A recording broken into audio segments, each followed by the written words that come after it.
Now I would like to make a number of remarks on the relation of mathematics and physics, which are a little more general.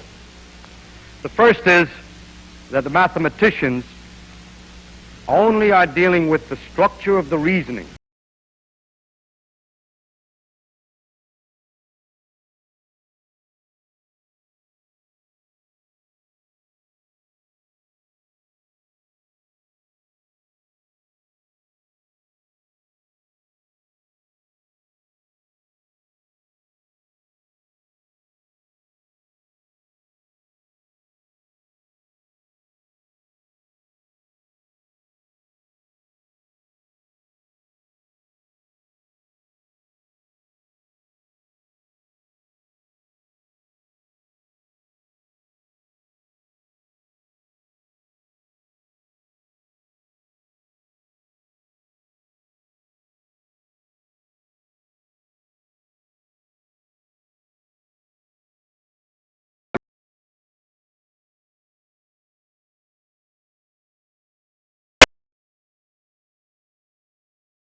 The great architect seems to be a mathematician.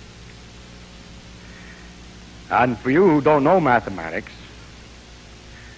it's really quite difficult to get a real feeling across up to the beauty, or the deepest beauty of nature. C.P. Snow talked about two cultures. I really think that those two cultures are people who do and people who do not have had this, people who have had and people who have not had this experience of understanding mathematics well enough to appreciate nature once. It's too bad that it has to be mathematics, and that mathematics for some people is hard. When it's reputed, I don't know if it's true, that when one of the kings was trying to learn geometry from Euclid, he complained that it was difficult. And Euclid said that there's no royal road to geometry. And there's no royal road. It's not we cannot, as people who look at this thing as a physicist, cannot convert this thing to any other language.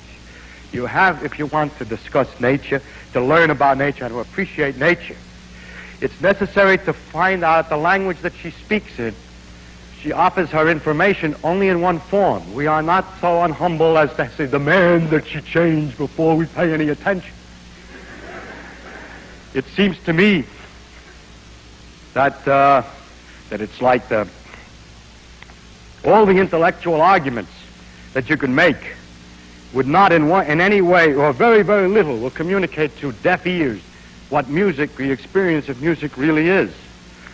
And all the intellectual arguments in the world will not convince those of the other culture.